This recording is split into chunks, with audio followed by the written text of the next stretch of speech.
Today's episode of Negotiate Anything is sponsored in part by Shopify, Brevo, Cozy Earth, and Incogni. Shopify is the global commerce platform that helps you start, run, and grow your business. Sign up for your $1 per month trial today at shopify.com/Kwame.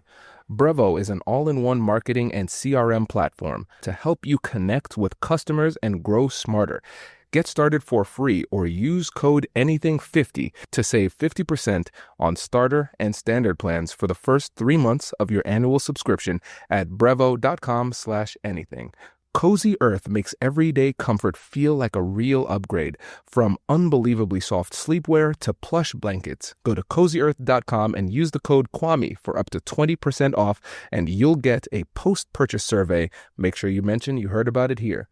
Incogni helps you to take your personal data back by removing it from places online where it shouldn't be, helping to reduce your exposure to scams and identity theft. Use code ANYTHING for 60% off of an annual plan at incogni.com/anything. As always, you can find all of these deals in the show notes. Every day it feels like we wake up to something new, a new AI tool, a new headline, a new technology that shifts what we thought we understood about the world. How do we talk about the future in a way that actually helps us live better today? That's why I'm so excited about this conversation I had with Erica Orange and Jared Weiner. They're futurists, but not in the sci-fi sense. They study how real people adapt, how families adjust, how kids think, and how all of us can stay grounded while the world changes around us. In this episode, we will explore why the future feels so confusing, why our brains struggle with uncertainty, and how to create meaningful conversations at home about what's coming next. This isn't a doom and gloom discussion. This is a practical look at how to stay thoughtful, curious, and connected when the world speeds up. If you've ever wished that someone could just explain the future in a way that actually makes sense, you're in the right place. Let's explore how to talk about the future, because I think now more so than any other time I can remember, there has been really meaningful concern about the future, but not just the future, but our species. Like, what does the future hold for us as a species? And so let's start off by just outlining what has changed and led us to this point where we are really hyper concerned about what's coming down the pike. Yeah, it's almost like the snowball going down and turning into an avalanche, right? It's like, I always say, change is not the new story. Change has been with us since the beginning of human history. As humans going back millennia, right? We've always experienced change. It's just that change is happening faster. And now it's almost like we're a hamster in a wheel where we have no idea how to make sense out of everything happening. And it's almost this gulf that's being created, right? It's like at one end of the spectrum are all of these huge changes. And we know, right, it's like you can hear all those statistics out there, right? Like 49% of the skills that we currently have are going to be outdated by 2030 and all these things where we're left like so disoriented. But then on the other end of the spectrum is our ability, both cognitively and even kind of psychosocially, shall I say, to adapt and adjust quickly enough. And right, we're kind of stuck in this interstitial space in the middle where we're like, we have to adjust, we have to adapt, but then we have no idea in some cases what we're even adapting and adjusting to, because we're like, is it AI? Is it this version? Is it that version? And there are all of these competing and conflicting narratives out there that it feels like even in our own brains, right, we're going off in multiple directions. So things are just really confusing. And you could argue, right, they've always been confusing, but now we just feel it so much more acutely. Yeah, I mean, I was going to say, like, at every point in time, if you stop the clock, you have some variation of this moment, this inflection point that we're at now, where, you know, depending on how you're primed to think about something, individuals are either really excited or really scared about the future. I think almost as a rule of thumb, the majority of humans are more scared of dynamic change until they kind of are able to get accustomed to it. And then very forward-thinking people tend to be a little bit more excited. But where we're at now is a unique inflection point because we have, you know, the accelerated rate of technological change is like nothing we've ever seen before. And so you think about what's happening technologically, all the geopolitical turmoil, the economic turmoil, You also have, kind of anything with climate and extreme weather events. And then the generational component, a lot of the companies we work with are really interested in generational trends. And so we look at what's happening with some of the mental health components of things from, let's say a Gen Z perspective. You factor that all in, you end up where we are now, which is this crazy inflection point where, it's equal parts extremely exciting and extremely terrifying. I would say if I have to oversimplify, and I don't, by all means need to keep this conversation related to just artificial intelligence, but it's the 8 million pound elephant in the room right now. So it's always good to start a conversation with it. If I were to oversimplify my thesis on where we're going with AI as a species, I think that AI has the potential to be a revolutionary technology, and absolutely change the game for us when it comes to things like science, medicine, engineering, material science. I think it can make the world a much better place. When it comes to work and productivity, that's a whole different ballgame. And unfortunately, I think what's going to happen in the next 10 to 20 years is that many people are going to get displaced from the jobs that they've gotten accustomed to. The question is, you have people out there now talking about how that's utopian. What if none of us have to work anymore? I mean, in theory, that kind of sounds great, right? Unfortunately, if our entire economic system doesn't change to reflect that reality, then we're going to be stuck in the mud. So the work and efficiency and productivity side of this is one conversation. The other is what I think are going to be tremendous science engineering, kind of STEM breakthroughs, genetics. And I think that is going to be amazing. So all of this becomes so complex. But you think about it generationally, like our parents and our grandparents lived through their own versions of this. In the 80s, when I was a kid, it was the Cold War. Now in the year 2025, it's this, are we going to end up in a Terminator future? I don't think so. But, our collective minds go to those kinds of scenarios, right? So as futurists, we play in that space. We play in that sandbox with leaders of companies, but we still play in that space. But Jared, so here's the other thing, right? A lot of it just comes down, and we know this too, thinking about how we think. So both of us, so Jared and I met in college, a little look under the hood, right? We met in college. So we always joke, there's no separation of church and state here. We live and breathe both futurism and each other. And we were psych majors, and I don't think either one of us ever thought that our psychology degrees would play into anything that we did professionally. Fast forward 25 plus years later, and so much of our understanding in psychology underpins how you have to think about the future, right? So I always say change is not the enemy, and we can't view change as the enemy, but so many people do think that like the thing we're pushing against so hard is change, when really what we're pushing against is our attachment to certainty. And when we cling to certainty, and it's human nature, right? It's kind of the basic building blocks of our human psychology. When we cling to that, that's what keeps us from seeing the future. Right. Those are those impediments. It's like those blinders. And we have an 8-year-old son. So we've been thinking about this through the lens of being a mom. I think about years ago, right, when he was like 2-3 years old and he had his little security blanket, his little baby blanket, and he couldn't go anywhere without it. And we would try to take it from him and he'd start crying. That in many ways, fast forward to being an adult, that's how we hold on to old ways of doing things, old ways of working, old mindsets, all of those things that no longer serve us. And it's threatening, just like taking a favorite toy or a blanket away from a kid, taking away those cognitive certainties from an adult feels like an affront. And that is another very critical part of this inflection point, because it's not just about all of those things that are existing kind of in the ether, right? The things that we read about, hear about. AI in many cases doesn't have a shape or a form. You can't see climate change every day, but you are confronting your own thinking, your own cognition, and those things that make us feel good, right? It's like, that's why we crave nostalgia. So again, it's like these two very different time horizons crashing together, and it's normal to feel like we're caught up in those aftershocks. There's so much to explore here, because when it comes to this, we're recognizing that this is going to be top of mind because there's a lot of emotionality behind it. Whether you're on the fear-based side or the excitement side, there's a lot of energy behind this. But then also we want certainty, but we won't really have it in terms of what's coming down the pike. We don't know. Even the folks who are doing the research don't know what's coming with certainty, right?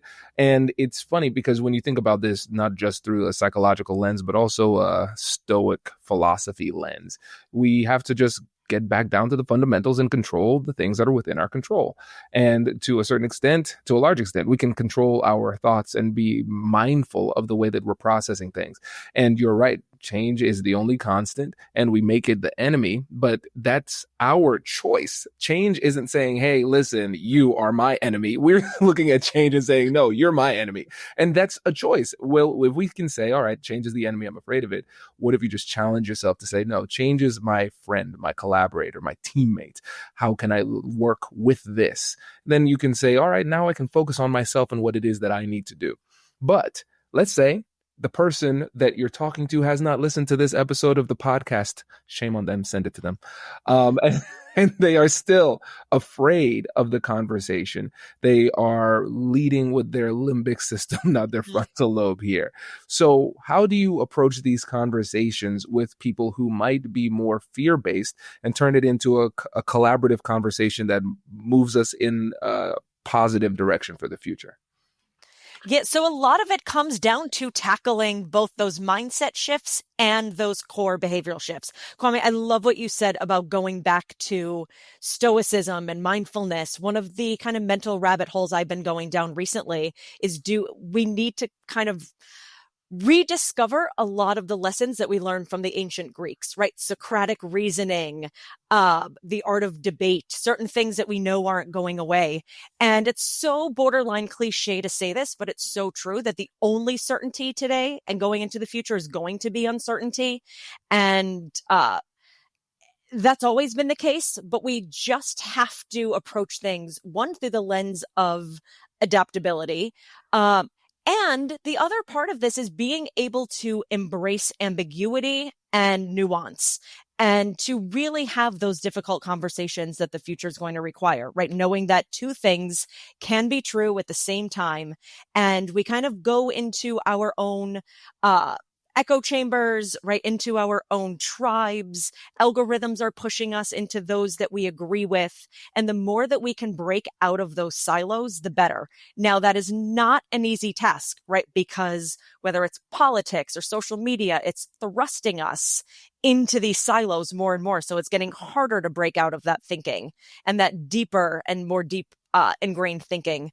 But the more that we can just challenge our core beliefs and again, expose ourselves even to people and things that we might not agree with, just to open up some of those neural pathways, it becomes an uncomfortable experience, but a necessary one.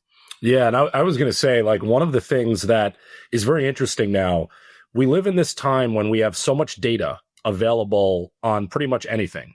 You know, we're opening up these data centers, these resource intensive data centers that are kind of taking over the world. And everything is fueled by the algorithms and driven by algorithms.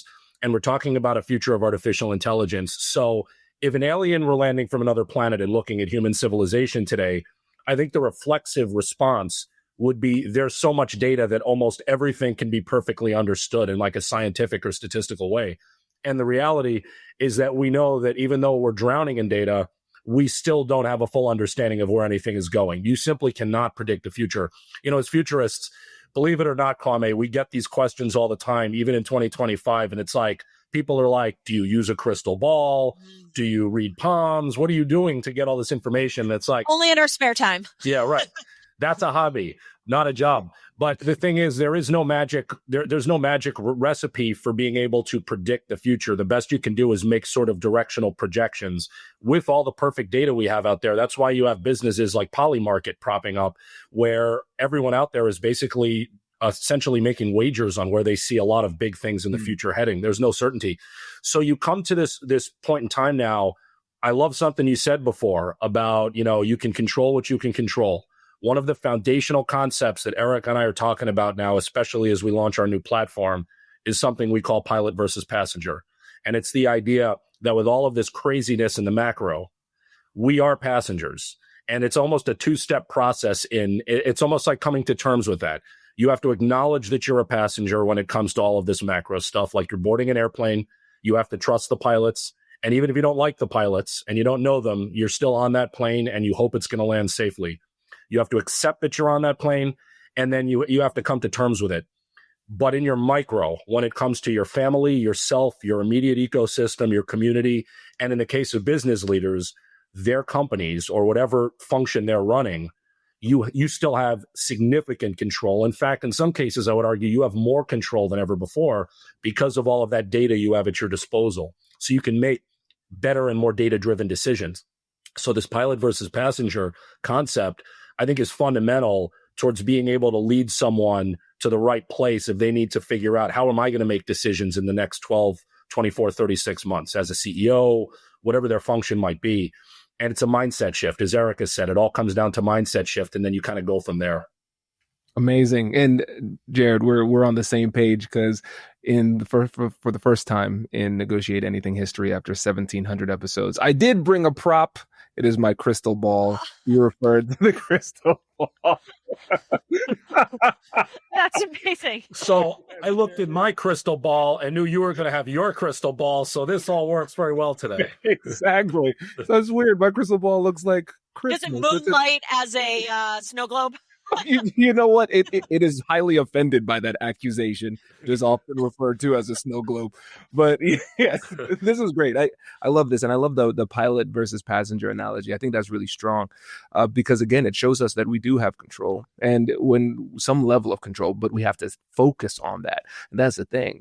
As humans, we have a negativity bias. We're going to focus on the thing that is the biggest, scariest, the most threatening, and hyper focus on that, and not recognize the potential opportunities. And it was funny when you were talking about the data. We have so much data. I think subconsciously in most people's mind, they're saying, well, who needs data when I have emotions and feelings and biases? Isn't that enough? Right?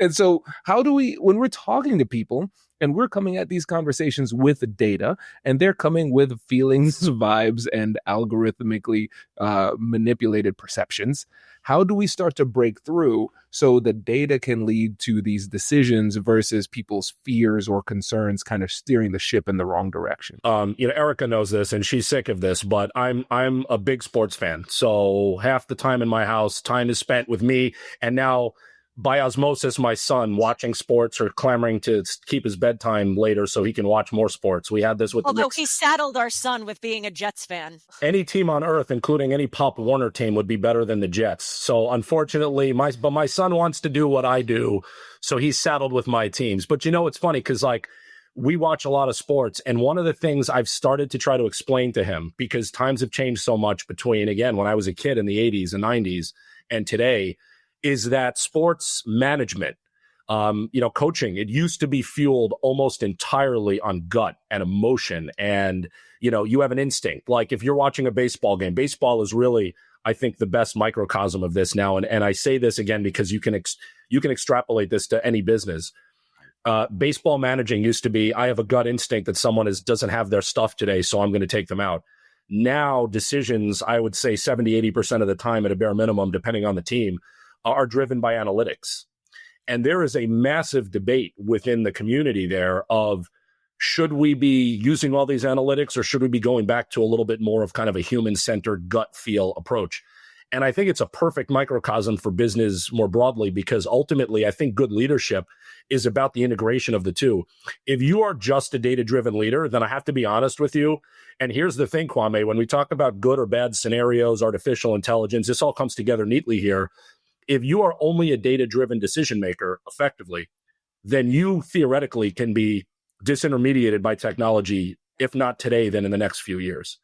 Yeah. It is that human component, kind of married with the data literacy and the ability to make data-driven decisions that I think will lead to really effective leadership. So I think the best managers on a baseball diamond today, the best basketball coaches, and the best CEOs of companies are people who understand their people, but also understand the power of the data they have at their disposal. It's not an easy recipe.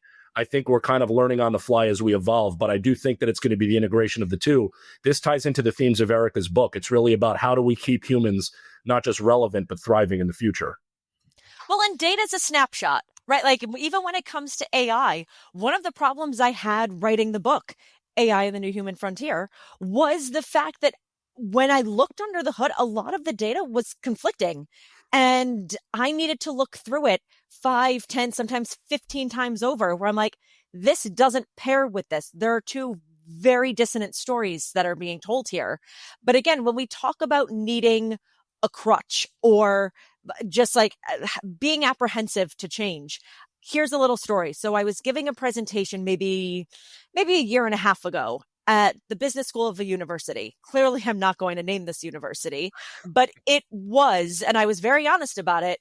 I received terrible feedback, just awful feedback.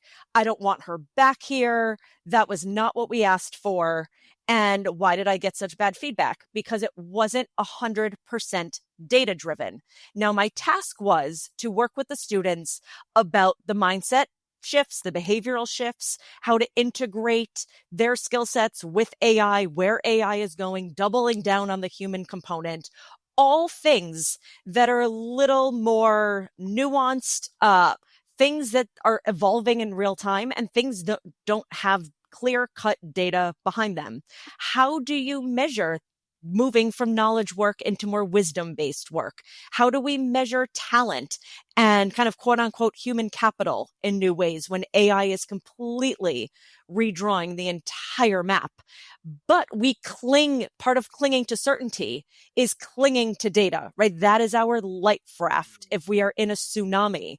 And sometimes data is just giving us one very small sliver of a much broader portrait. So I told them, if you wanted a statistician, great. Like, you brought in the wrong person. If you want to truly understand where the future is moving, then you have to get out of your own ivory tower and open up your mind to completely new perspectives that I didn't bomb. Your own thinking served as a crutch in this situation. And again, that's an assault to how we have built so many of our professional careers. How comfortable are we abandoning that which we know, right? Jared and I always say, it's like, what we know was always considered an asset, but if we flip it now today, what if it's a liability? That's terrifying. It really is, right? Because I remember when growing up, you would look at the older folks, like the generations before us, and they had the benefit of some level of stability. So you go, you get into a company, you have your skill, you stay there, and then you die. And like that's the life cycle. And but here, there's so many significant changes that have occurred in such a short period of time, and you just say, "Okay, cool. I finally feel like maybe I'm getting my feet under me for 2025." And now, who knows what 2026 is looking like? Because at the end of the year, this time next year, I think it's entirely possible that we see in some homes and a lot of businesses humanoid robots walking around autonomously doing things. We're seeing the prototypes already, and so it can be kind of jarring. And to your point, Erica, a lot of times people will have more of an emotional response than a rational response to what we're suggesting, not because they necessarily disagree. We haven't even gotten to the point of actually disagreeing, but because they initially emotionally rejected because it's such a scary proposition. Yeah. So here's the other thing that is happening, just to kind of contextualize where we are today. And Jared has heard me talk about this so much. And oftentimes, like, we have fun going back and forth thinking of how to put a lot of these very kind of heady conceptual ideas into a simplistic framework. And sometimes the best ways to frame it is through childhood games, right? So the image that has long popped into my head is that of tug of war. And we are living, it's like the little flag in the middle. That's where we are. We are being pulled in two directions, so we actually don't know what time frame we're even living in right now, because it's almost like we're living in two parallel existences. What that means is, like, one end of this rope that's being pulled so tightly, so aggressively, and we see it playing out in our own political system, is just a deep adherence to an industrialized age economy. It's like holding deeply into old ways of working. It's all of this bureaucracy. It's resistance to new technologies. And it's why we see in a lot of companies too, resistance to change. They're like, you know what? We've always done it this way. We're a heritage business. We're a multi-generational business. We're in an industry that's never going to be disrupted. Why change? Right. And that's a very powerful pillar again. And we see this across political systems globally. But on the other end, which is leading to all of this confusion, right?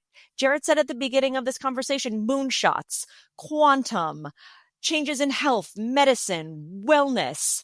All of these, like whether we're going to move from artificial intelligence to artificial general intelligence, which is up for debate, and I think we're not going to. But that aside, it's like all of these things, and we're like, is it 1980 still?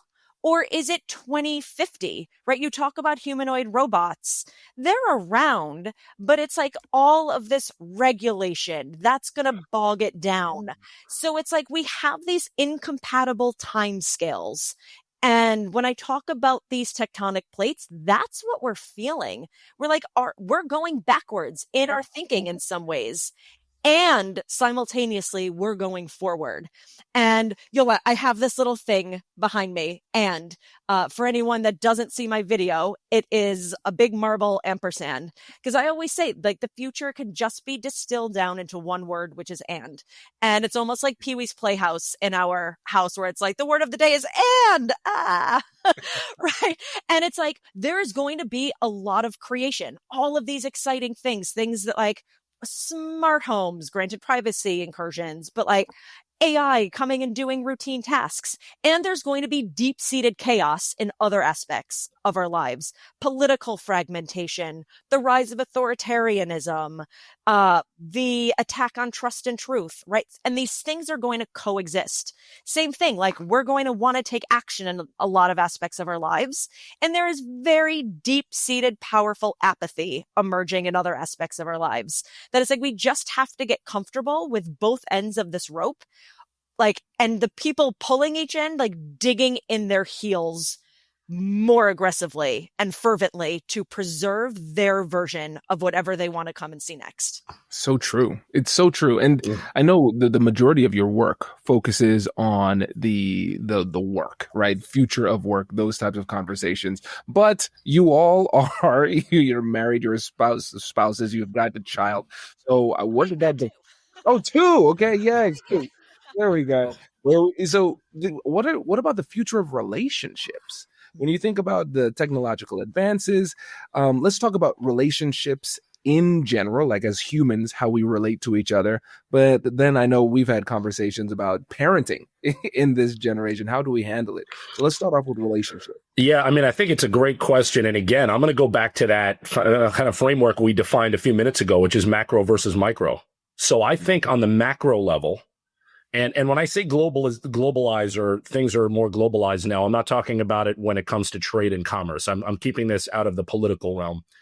But because of social media and the internet and the ubiquity of these technologies and smartphones, the world is in most ways technically more interconnected than ever before, globally interconnected. And you could argue that because of that, the younger generations today that are digital natives are the most interconnected generations we've ever seen on Earth. And as a result of that, and a very positive result of that, I think, is that they have a shared global consciousness, stewards of the planet, social responsibility, all that kind of stuff. So at a macro level, I think that humans are connected more than ever before, and that's a great thing. I think at the micro level, we're running into some trouble. And I think the data starts to bear that out when it comes, again, you start looking at what's happening with members of younger generations. All of the data on sort of difficulty with young men and manhood and masculinity. And it's the idea that there are so many technologies out there that are effectively being engineered to command share of the brain and share of the wallet that are designed in effect to create dopamine hits and create kind of isolation, but in big groups. It's like we're alone together kind of thing. So whether it's being, on gaming platforms or in virtual environments, it's happening with the formation of social relationships. Can AI become a proxy for humans? Some people are really excited about that. I personally am not so excited about that, but there's a spectrum of belief and philosophy there. So I think at the macro level, all of the things that are happening right now are connecting us more as a species. But at the micro level, we're finding it more and more difficult to connect on a one-on-one level. And that's for regular kinship, for other social engagement. I think about our lives as a microcosm here, Kwame. I mean, we lived in New York City for many years together, in the biggest, most dense city in the United States. And 5 years ago, we downshifted and we relocated to an area where life in many ways is a lot simpler. And, you know, people who don't live in a city like New York, they see your existence in a place like that, and they automatically assume that everything is just socially accelerated because you're around millions and millions of people. And I would often say that it's among the hardest places to actually form relationships or build community because everything is always on the accelerator. We lived in a building with probably 3,000 people, and we didn't know most of those 3,000 people. We wouldn't even recognize them if we saw them on the street. You come to a smaller town where you can build community, and now we know everybody. You go to the store and you recognize half the people that are in there. I think the digital age we're in right now is more akin to living in a big city. It's we're alone together, so all of us are basically these electrons bouncing off each other, but the connections aren't always as meaningful unless we're purposeful and intentional about making them that way. So when you layer in artificial intelligence, avatars, proxies, it becomes a lot more complicated. So again, I think this conversation is best served, and we can't do it in a half an hour on a podcast, but it really is best served thinking about the macro and the micro and how those two things are differentiated. But Jared, even remember the article. We were just talking about this morning over coffee. Our son goes on the bus and I was like, Jared, I saw a crazy article saying that 1 in 5 US high schoolers, 25%, have had 20% have had a relationship with AI. 1 in 5 have had a relationship with AI.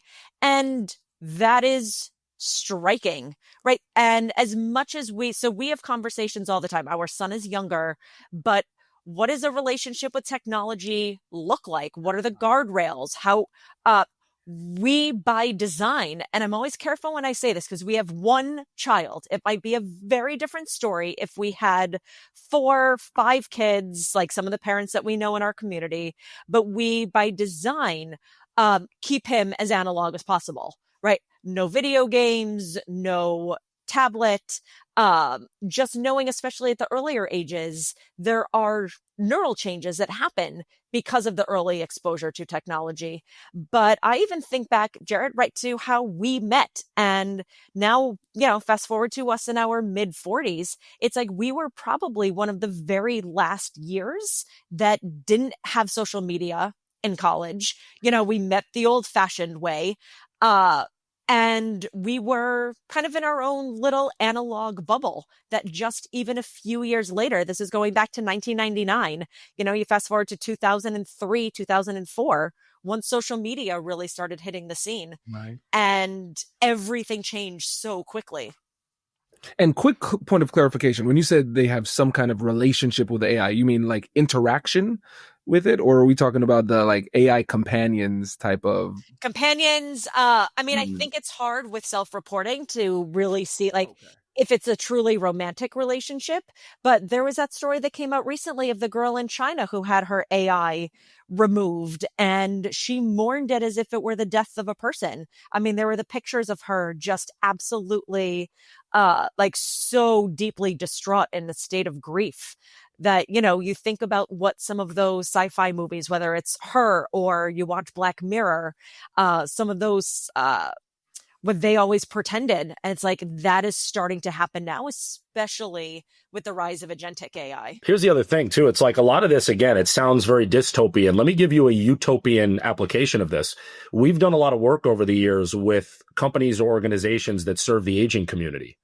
And the issue with the aging community for a long time is that the longer they live, the more that they age in place, and oftentimes without family or friends nearby. They're isolated.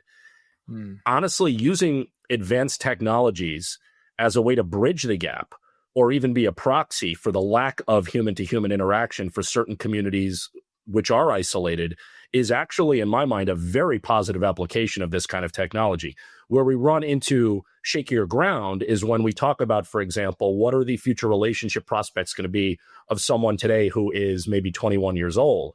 And is this going to be viewed as a proxy or a supplement to real human, 3-dimensional, real-world human-to-human interaction? That's where it's a lot less clear. But you could figure out, as futurists, our job almost is to figure out the best and the worst use cases for all of these things and then kind of map those scenarios out, play them out, you know?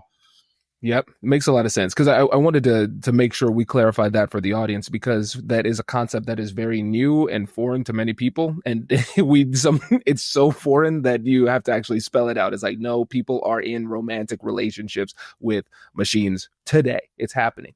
And I remember just we did a long road trip for Thanksgiving, and Dominic, my 4-year-old, he was talking, because sometimes he likes to press the button on the phone and hear Siri, and he said, "I love Siri." I was like, "Well, you can like the utility of this tool." Yeah, I talk to my kids like adults. I don't care. Yeah.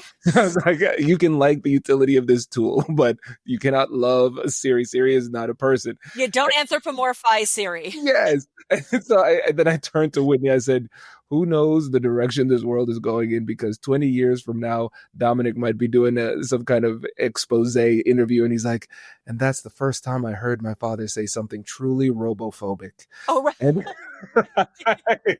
and when you think about the future of these relationships, you just recognize there's a human tendency to gravitate towards ease. If it's easier, I'm going to do those things. We recognize these tools are very conversant already. They're going to continue to evolve. We see, especially on Grok, we have the AI companions that are very intentionally scantily clad and seductively articulated in the way they interact. And considering, again, Jared, to what you were saying, when it comes to, especially on the masculinity side, and we see so many people struggling to get into relationships, I think that's going to be an easy option, which then brings us to that conversation of what is the future of our species, right? If we're not doing the thing that is required to continue to be a species. The majority of the engineers, and this is just a fact, the majority of the engineers who work on these technologies are men, and they're concentrated in other demographic buckets as well. But when you have this technology generally designed more often than not by men, they're designing them for a male audience. And so it's why a lot of these, kind of the manifestations of agentic AI and chatbots tend to, in many cases, skew feminine, because it's designed to almost become a proxy for a real relationship. Now, what's interesting from the commercial perspective here, and this is why I started the conversation today by saying a lot of what Erica and I do in the future is really, in my opinion, it's going to be so important because we're going to take this out of the boardroom and bring it into the kitchen, is the idea that, a lot of businesses are less concerned with the human side of this, kind of the questions that you're asking us, and they're more concerned about what's going to be most profitable. It's just bottom line questions. And so they're all asking, how can we optimize agentic AI? That's the term du jour. Agentic AI, or, it's a fancy bot. Right. That's the term. That's the industry lingo. And they're like, how can we use this to better serve our customers or effectively create, more of a stickiness factor so that our customers will never leave us, because we are going to create a relationship for them that is going to be so important. And it's a proxy for a human relationship. We don't even need people serving them anymore. So there are so many layers to this that are really interesting, but you also have to think about who's designing these things and who are they designing them for. Wow, you're so right. No, that's a really good point. It's a really good point. And with the time that we have left, I want to make sure that we spend a good amount of time at least addressing the interfamily types of conversations with specificity. Right? And because we've started to flirt with that. We've touched on it. But now let's say, okay, somebody's listening to this and they're like, wow, we've discussed a lot of things that I have not considered. I need to think about how I need to lead my family. So for somebody who's having that revelation, it can be very overwhelming, because we're saying, well, where do I even start with this? So what advice do you have for somebody who's now just realizing that conversations need to be had within the home? It's a great question, and it's something that we're very passionate about. And again, there's no magic recipe for this. I think it's going to change a little bit depending on the individual and the family.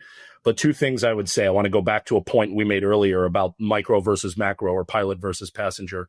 It's the idea that as a family and as the leader of a family, and when I say leader, it doesn't mean it has to be one person. But for example, Erica and I both in our household, as we make decisions for ourselves and for our son, it's collaborative, and it's really about being intentional and figuring out how to have conversations with our son that are going to, really keep him informed. Like you were saying before, Kwame, that you talked to your 4-year-old, or when he was 4, you talked to him like he's a grown-up. We talk to our son like he's a grown-up because we give him the credit of thinking that he's sophisticated enough to understand where we're going with this. And so it's being intentional in those conversations, just being very open and letting those conversations evolve month to month and year to year based on how the world out there is changing. And then linked to that, you think about the wisdom of children. I mean, your son, and it's no surprise based on the work you do, your son is probably very, very wise, as we like to think ours is. And a lot of children are wise. They have an inherent wisdom that hasn't been spoiled by too many years on this earth where they get biased about a lot of different things. They kind of see things for what they are. And kids are naturally exposed to things in their day-to-day life, whether it's through school, peers, or whatever, that we're not even exposed to as adults. They're digital natives in some ways, no matter what our parenting philosophy might be. They understand technology better than we ever could. And so I always think that, like, as much as we teach our son and lead conversations with him, we want him to lead conversations with us. One of the lights went on in both of our heads about 2 or 3 years ago when our son took inspiration from the fact that we both get on stages and speak to people. And he stood up on the table that's right behind me there in our family room. And he pretended to have a microphone, and he started giving a presentation about robotics, AI, and where we've come since the age of dinosaurs. And that blew me away. And we recorded it. Now, we're not going to put it on the internet because we're not going to exploit him. But here's the thing. We recorded that, and we're like, for posterity, we just want to show this to him when he's 20, how he was when he was like 6.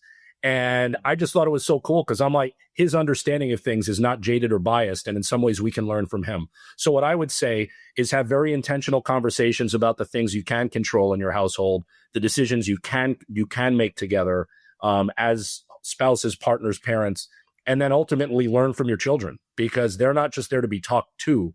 They also can teach us a lot of things about the world from their eyes. And that's something I think it's hard for people to discipline themselves to do. But once you do it, it's an amazing awakening. But, I will say this, as someone, again, I'll go back to sports, who watches a lot of hot take shows where the goal of the person on television is to give a contrarian take to, sort of like get clicks. I'm going to give a slightly contrarian take here, but not for the sake of being contrarian. I actually think this is very true, and we have to reframe our thinking on this. There is this top-down mentality again that as grown-ups, as people who've lived a longer time, we need to teach our kids, or we need to teach our youngest employees, if we're running a company, how to engage critically with information they see online and through different channels. There is this reflexive, I've suffered from this. I've had to coach my way out of this. I suffer from this perspective, they're getting the majority of their news from TikTok. This is awful. But is it awful? Like, there are different perspectives on this, because the way I view this is that when, if the internet and social media matured, we were already adults. There was no guidebook for how to responsibly engage with a lot of this technology and consume information. So we kind of made up the rules as we went along. I firmly believe that digital natives, that Gen Zs and Gen Alphas, even more than Gen Zs, are going to grow up in a world where some guardrails are going to start to be put in place, and there is going to be an established base of understanding over 10 or 20 years of how we have to look at things with a more critical eye, how we have to scrutinize things a little bit more. I think in some ways our kids can teach us how to be better users of technology, and that knowledge will trickle upwards. That's not something you hear a lot, and there's nothing I can prove there other than to say that my hunch is that when you're born into this kind of world, you actually might organically evolve into having the skill set needed that, let's say, the three of us don't necessarily have, because we're learning as we go. Great point, because I'm thinking about it just in terms of our age, our background, what we've seen. We are locked into our own perspective. We can try as much as possible to engage in perspective shifting and try to imagine and empathize and put ourselves in other people's shoes, but we have to at the same time recognize that there's nothing we could do to fully understand the person who has lived a different life. And the folks who are digital natives, who are the youngest generation, just because of their different interactions with it, they will have a different perspective, and they should actually, I think, they have a lot of credibility when it comes to these conversations, in a way that younger generations may not have had when it comes to previous discussions too. I mean, just think about, we're going through it too, because I got 10 and 4. So there's a lot of 6-7ing happening in my house too. It's like I've watched several videos. I've done my research to understand it. Now, that does not mean I can understand it the way that they understand it. We're exposed to the same thing, but experiencing it very differently. That's absolutely right. Yep, I know. It's a totally different language. There's nothing that makes me feel older than him walking around and doing 6, 7. But you know what? What's old is new again. Like, it's hard to do this in 2-dimensional space. I'm going to try this with my hand, but which direction are we going in? We tend to think that the world just goes in one direction, kind of up this way. And in reality, and it's not a cycle, it doesn't ever come back to the point it started because there's so much changing. But, Erica often talks of how the future is unfolding like a spiral. We're coming back around to certain things that we once knew, but they're at a different three-dimensional level. And the reason I'm saying that is because, listen, all three of us, when we were growing up, we had our own version of this crap. It wasn't 6, 7, but we had our own things. And our parents were sitting here having these conversations and we're like, what are these kids talking about here? And now we're having that conversation. So it mutates into something new that's appropriate for a new time. But in many ways, I will tell you this, Kwame, and you might have already covered this ground with Erica when you guys first met at that event. But one of the most important things you can do as a futurist is study history, study the past, because an understanding of how things operated in the past informs you and gives you much better information for projecting things out in the future. So I would say when people meet us on a personal level, they're most surprised about a couple of things. The fact that we raise our son very analog, even though we study the future. The fact that we prioritize being in nature and we even escape the largest city in this country in order to kind of do so. And number 3 is that we are just as curious, if not more so, about history than we are the future. When we travel, when we're blessed to travel, or let's say go to Europe, I personally am more excited to see things that represent history because I think you can learn a lot from those things and be smarter about where the future is going. Yep, you're spot on. Spot on. And I could talk to you both about this forever, but I want to make sure we give Simone an opportunity to come in and ask his question. I want to know your perspective about the dangers of, that technology has been used for war.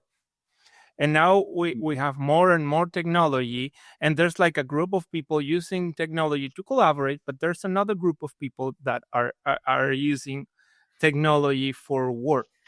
So in terms of those dangers for the future, what can you see? It's a great question. We've talked for many years. Part of our job, again, is to identify very serious themes. And when we're talking to not just leaders of companies, but people in the private sector, public sector, we talk a lot about this concept of what we call wargaming.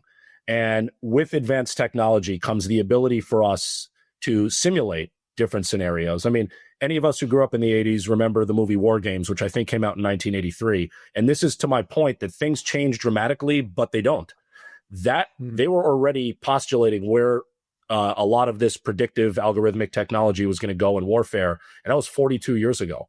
So it has evolved significantly, but in some ways it's stayed the same.